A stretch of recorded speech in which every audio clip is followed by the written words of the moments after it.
Masayang araw mga ka-PL!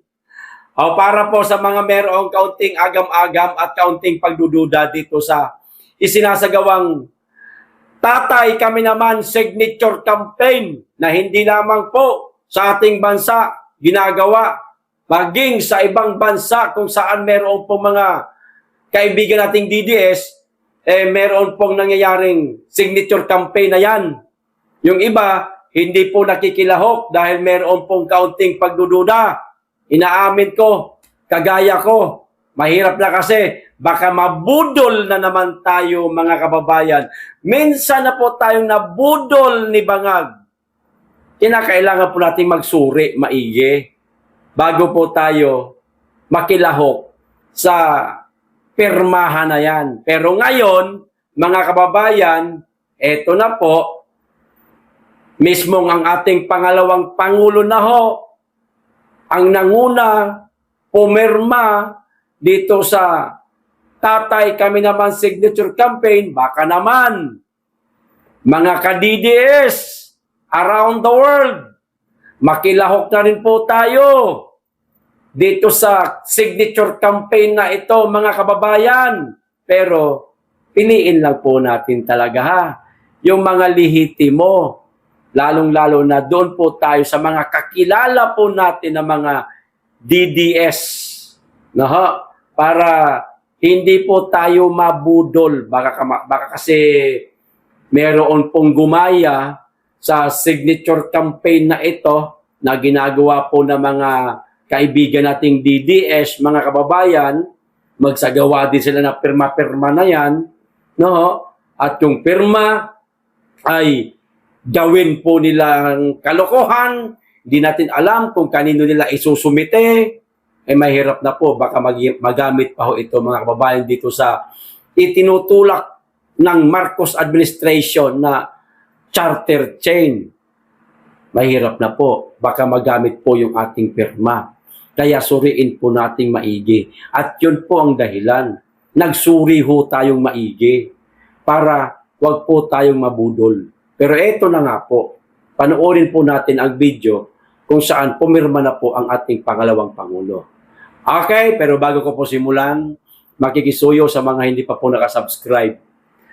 Baka naman po at paki-click na rin ang notification bell para updated sa lahat ng upload. At huwag niyo pong kalimutan, paki-like and paki-share na rin nitong video ho natin para malaman po ng ating mga kababayan ng ating pangalawang Pangulo ay nakilahok na o nakipirma na sa Tatay Kami Naman signature campaign bilang pagsuporta po sa ating dating Pangulong Rodrigo Roa Duterte. Okay, panoorin na po natin. I support all the way through, no matter what. Walang susuko. Walang susuko, no, walang susuko. Yes po. Until the end.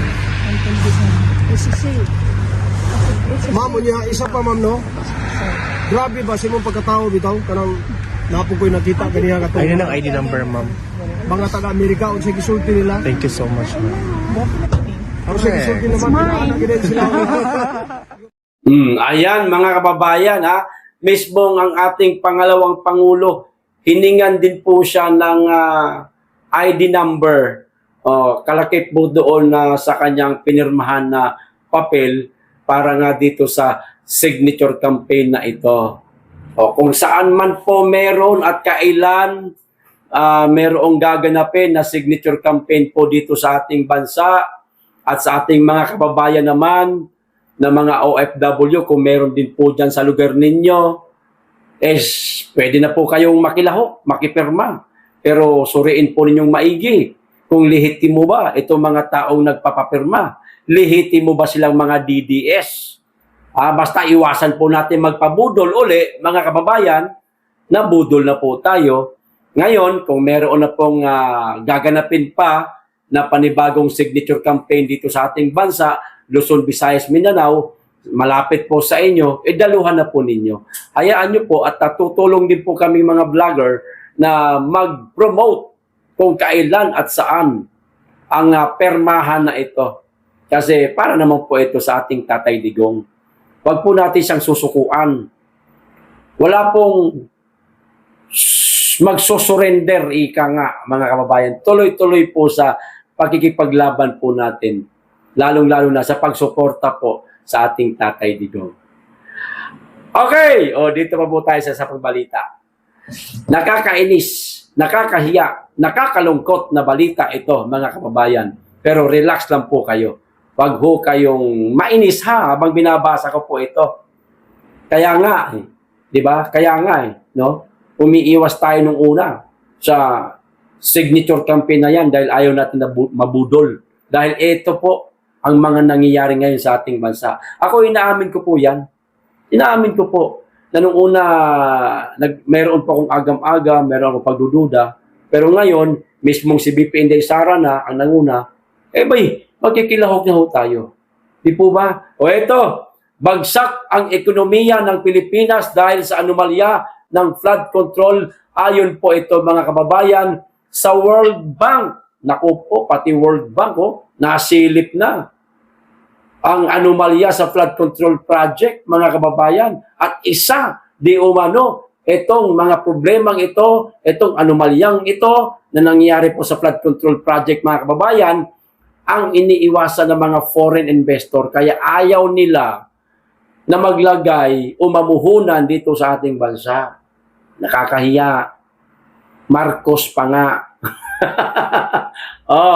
Bagsak ang paglago ng ekonomiya ng Pilipinas mula 5.7% noong 2024 tungo sa 5.1 ngayong 2025 ayon sa pinakahuling economic update ng World Bank. Uulitin ko.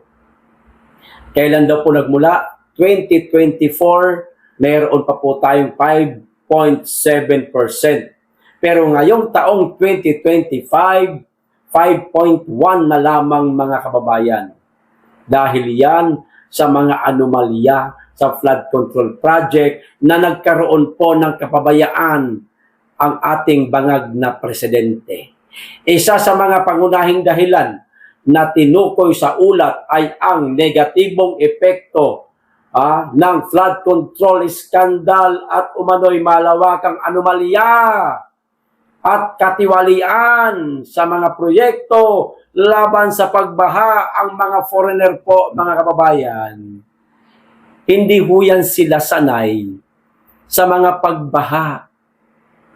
Lalong-lalo na mga kanok, no? Mga taga-Europe, hindi ho yan sila sanay sa halos linggo-linggo, buwan-buwan ibinabaha. Sa bansa ho natin, tayo mga Pilipino, sanay tayo sa mga pagbaha. Ginagawa na nga lang swimming pool yung baha Di ba? Lalo na medyo malinis-linis na. Bagamat kulay brown pa yung tubig, basta wala ng basura, sige, swimming na yung ating mga kababayan. Sanay tayo dyan. Paano ho sila? Mga negosyante ang mga yan. Kapag ka merong baha, natural, ayaw nila na maapektuhan yung kanilang negosyo. Sa Davao City, hindi po madalas ang pagbaha. Kung meron mang baha, hanggang tuhod lang, hindi po umaabot sa mga establishment, madali ding humupa. Kaya doon po nagsipagpuntahan ang mga investor. Kaya ang nangyayari sa mga ginagawang panawagan ni Mr. President, mali na kayo, pumasok na kayo sa bansa namin. Maglagay kayo ng negosyo nyo rito, mag-invest kayo. Walang tumutugon sa kanya. Kasi hindi po nila ito nasusolusyonan. Itong simpleng pagbaha nga lang, hindi nga kayang gawin ni Marcos Hindi niya nga kayang solusyonan paano pa kaya yung iba't ibang katiwalian na lalo na sa bansa natin ngayon, mga kababayan, laganap ang droga. Ang peace and order parang unti-unti nang nalulusaw. Lintik po ang kriminalidad na nangyari ngayon sa ating bansa. Sino gagana ang investor niyan? Wala. Bagsak talaga ang ekonomiya. Ayon sa inilabas na news release ng World Bank, kinakailangang agarang tugunan ng pamahalaan ang mga irregularidad sa flood control projects upang maiwasan ang tuluyang pagsadsad ng ekonomiya. Ay wala na, sadsad na, wala na tayong aasahan pa. At huwag na rin tayong umasa na agad-agad tutugunan ng Administrasyong Marcos itong napakalala na mga pagbaha na nangyayari sa ating bansa at ang anomalya sa mga flood control project. Yung pinsan niya nga hindi niya nga kayang pangalanan na sangkot Inililigtas niya pa nga, sabi niya pa, teka, walang kinalaman dyan si Martin Romualdez.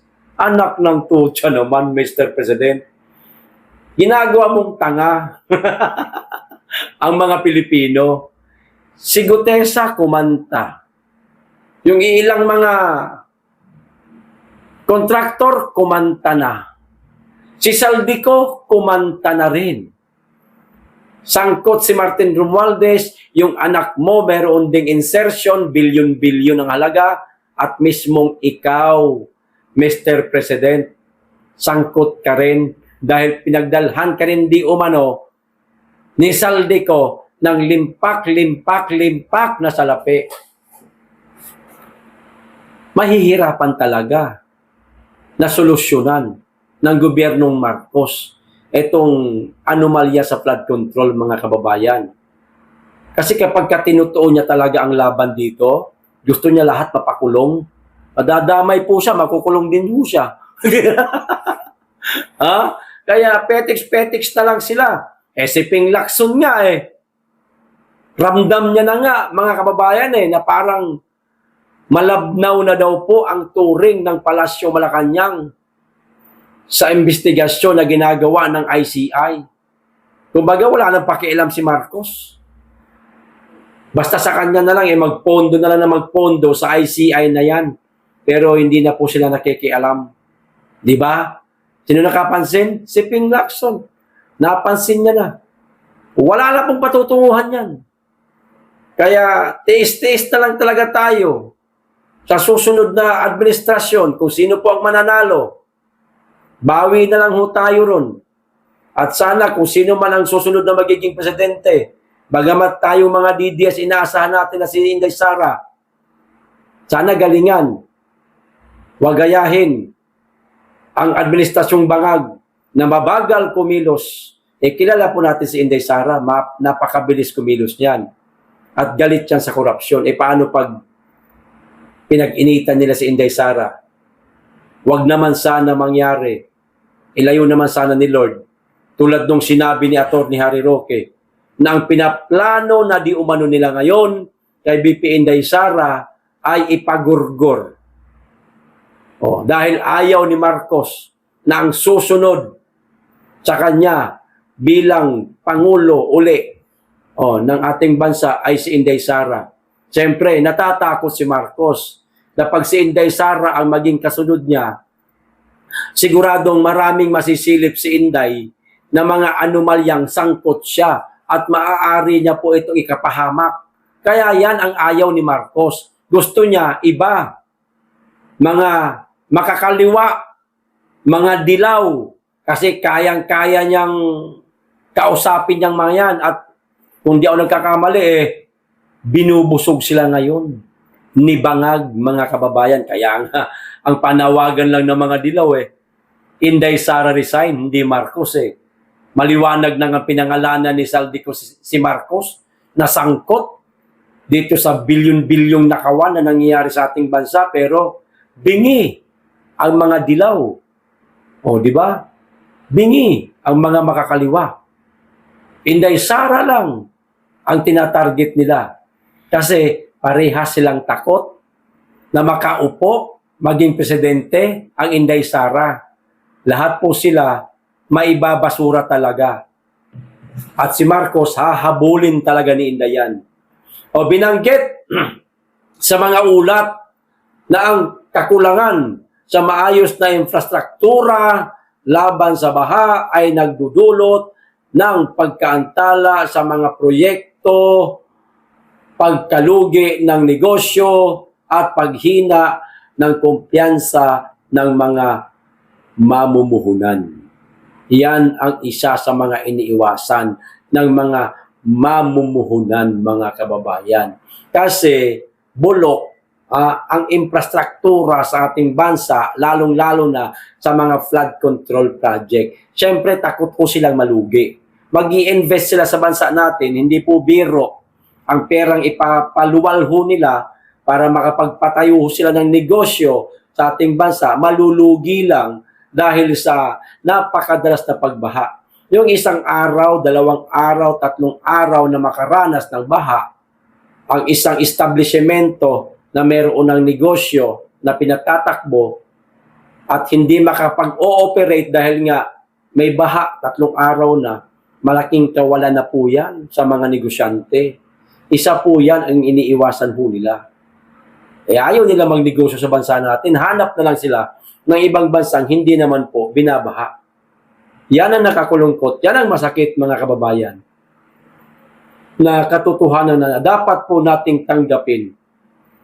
Kaya wag na po tayong umasa na meron pang mga investor na papasok sa ating bansa kahit na nagmamakaawa na, lumuluhod na si Bongbong Marcos.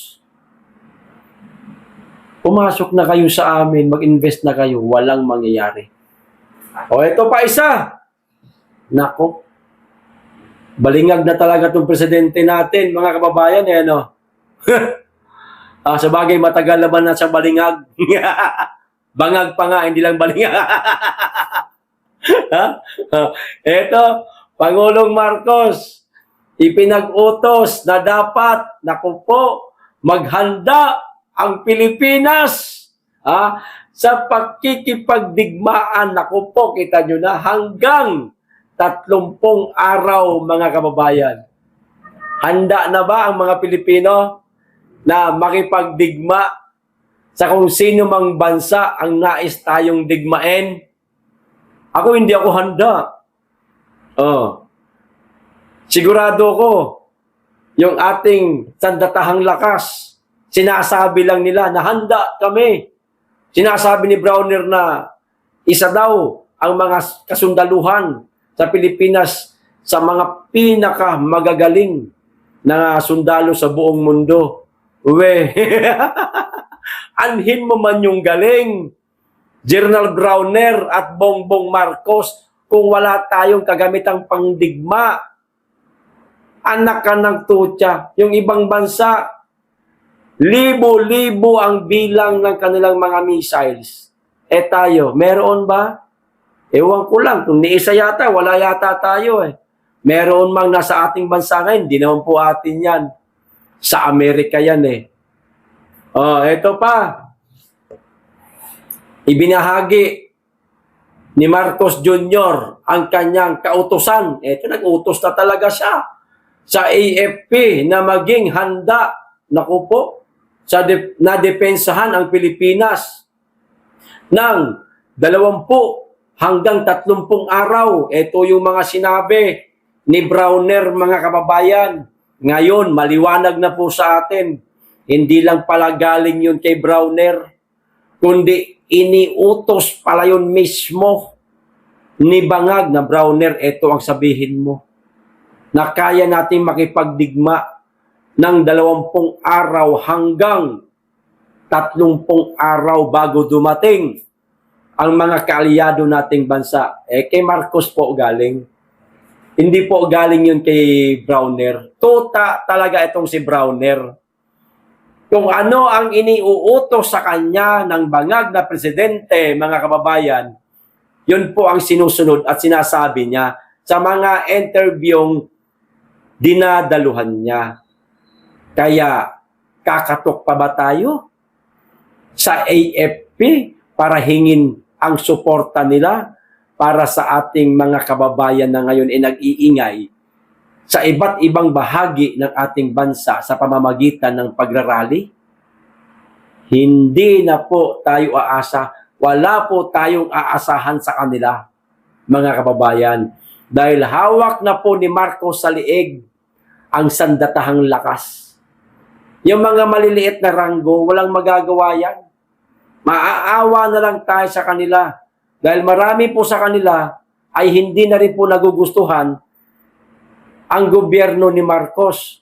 Sumusunod na lamang sila sa utos dahil yun din ang iniuutos sa kanila ng pinakamataas sa kanila, ng presidente, ni Browner hanggang sa pinakababa. Hawak na sa liig si Browner Tuta na siya ni Marcos, mga kababayan Wala na po tayong aasahan sa kanila. Ewan ko kung saan dadalhin ang Pilipinas nito. Lalong-lalo na sa susunod na taon, 2026, na parang mas matindi pa po ang mangyayari kaysa sa taong 2025. Ibinahagi ni AFP Chief General Romeo Browner Jr. ang nasabing kautusan ni Marcos sa gitna ng agawan ng teritoryo sa West Philippine Sea. Oo, yan po yung sinabi ni Browner. Pero kung China ang makikipagdigma sa atin, sa palagay ko, hindi totoo. Hindi rin tayo papatulan ng China. Dahil alam ng China kung ano lang ang kakayahan natin. Hanggang Abu Sayyaf lang tayo. Hanggang Mauti lang ho tayo. Makipagdigma sa ibang bansa na punong-puno ng mga pangdigmang kagamitan, wala ho tayong kakayahan. Siguro, kung walang baril, suntukan lang sundalo sa sundalo, oo, may kaya pa Pilipino. Medyo mahina naman yata ang muscle, ayan, ng mga China no? Ng mga Chino no? Hindi naman yata totoo yung mga magagaling sila sa karate. Di hambak na mas magaling pa rin ang Pilipino. Suntukan lang, kayang-kaya natin yan. Kaso hindi ho yan Malalaking mga mga malalaking mga dekalibring baril at mga missiles ang paliliparin para pabagsakin sa ating bansa. Durog talaga tayo. Di ba, mga kababayan? At ito umano ang dahilan kung bakit hindi sila titigil sa pagsasanay upang masunod ang kagustuhan ni Marcos. Kita nyo na. Desidido na ho sila, mga kababayan, na makipagdigma. Hindi ho ito kwento lang, ha? Hindi po ito marites lang, mga kababayan, ha? Sinabi na po ni Browner, sinabi na po ni Marcos, posible pong mangyari ito. Itong pinakaayaw ho natin mangyari na magkaroon po ng digmaan. Madamay po tayo sa mga digmaan na yan. Tutol ho tayo dyan. Di ba, mga kababayan? Tutol na tutol ho tayo dyan. Yan po ang lagi nating ipanawagan sa bangag nating presidente na wag niyang hahayaan na magkaroon ng digmaan. Maghunos dili siya. Gamitin niyang maayos yung bangag ng pag-iisip. Maraming mga kabataan na madadamay, mga matatanda. Tayong mga matinong naghahanap buhay madadamay din. May mga pangarap din tayo sa buhay si Marcos, iba pangarap ito sa buhay, mga kababayan Alam niyo po kung ano? Manatili sa kanyang posisyon. Pinuprovoke nila ang China. Ngayon, kapag napikon ang China, halimbawa lang mapikon ng China, tirahin tayo niyan ng isang bagsak, patikim pa lang. Sabay magdideklara si Bangag, martial law. Sabay makikipagbati siya sa China. Wala na, nakapagdeklara na siya ng martial law. Yan po ang gustong mangyari nitong si Bangag. Kaya niya yung sinasabi at inuutos niya kay General Tuta. Dapat General Tuta na tawag na Brownie. Ayan, asong-aso datingan Kay General Brownie. Di ba? Sinabi na hindi naman tayo may sabi. Sila may sabi Maliwanag sa kanila nang galing Gumagawa ba tayo ng istorya? Hindi, may binabasa ho tayo. Di po ba, mga kababayan? Tanginan nyo.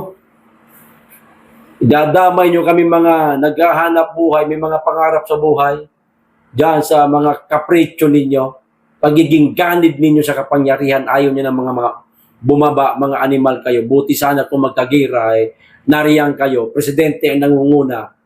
Nilipad lang man yan. Pupunta lang ng ibang bansa yan, magpapakasarap nagkakape habang pinapanood ang mga Pilipinong nangamatay na, nagugutom, na uuhaw dahil sa gawa ng digmaan. Hahayaan natin na mangyari yan? Puta na, baka unahin siya ng mga Pilipino. O ito pa isang balita, mga kababayan. Sinabi pa ito ni Bongbong Marcos pa rin. O, passport ni Saldico, kansilado na. Magbasa lang tayo ng kaunti. Inanunsyo ni Bongbong Marcos Jr. na kansilado na ang pasaporte o passport ni Saldico sa gitna ng investigasyon sa maanumalyang flood control project. Marcos, ikaw, kailan mo ikakansila ang pasaporte mo para hindi ka na makalipad? Kung sakasakaling mabuking na totoong kasama ka nga sa mga anomalyang ito. O bakit yung pinsan mo na lang? Yung pinsan mo na lang, wag na lang ikaw. Yung pinsan mo, bakit di mo maipakansila yung kanyang pasaporte? Anumang oras, pwedeng tumakas yung animal na yan eh. Di ba? Mga kababayan, bakit puro lang kayo Saldico? Paano po yung ibang mga nakatakas na mga maliliit na isda? Naipakansila niya na po ba ang mga pasaporte nila? Nasaan na sila ngayon? Halimbawa, ayan, totoo yan sinasabi mo kasi ang hirap mong paniwalaan eh. Mambubudol ka, Mr. President, sinungaling ka rin eh. Totoo, itong sinasabi mo. Halimbawa na totoo, na kansilado na nga ang pasaporte ni Saldico. Saan naman ninyo matutunton? Mahuhuli ba ninyo si Saldico? Mapauwi ba ninyo dito sa ating bansa? Mr. President, para humarap sa isang pagdinig at ikanta pa ang sino mang dapat ikanta, lalo ka na.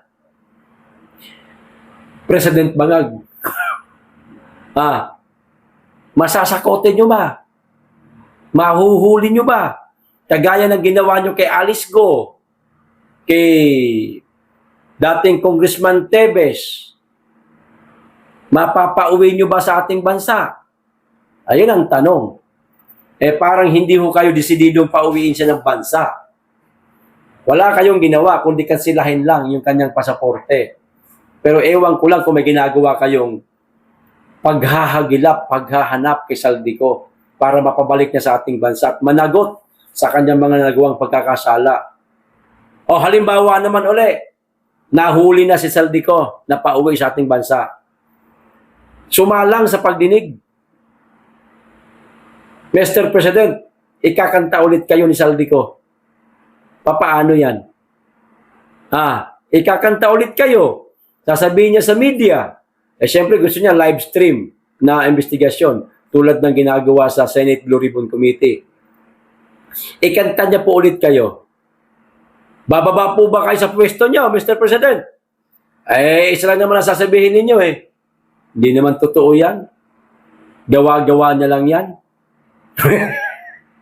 Baka yan ang isa sa dahilan, Mr. President, kaya hindi niyo po siya hinahagilap. Wala kayong ibang kayang gawin kundi kasilahin lang yung kanyang pasaporte. Pero ang pagpapauwi sa dating kongresista, wala sa plano niyo po yan. Huwag niyo pong paikutin ang mga Pilipino.